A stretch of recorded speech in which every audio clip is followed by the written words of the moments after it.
انا مش هقول كلام كبير قوي يعني، بس عايز اقول ان اولا هو نورنا في الجونه.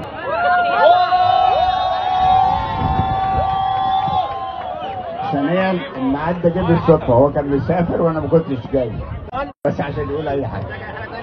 ثالثا اللي زعلان انه جالنا مش هقدر اقول، اللي زعلان انه جالنا ما يجيش.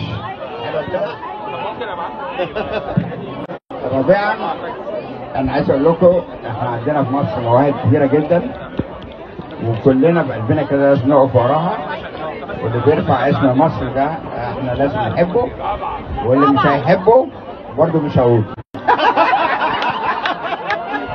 بام بام بام بام بام بام بام. يا عم انت ركز معايا، طلعت ايه؟ اوعى تزعل، اوعى تزعل. انا مش زعلان، انت فاكر ان انا زعلان؟ انا مش زعلان، انا مبسوط. خلي بالك، اوعى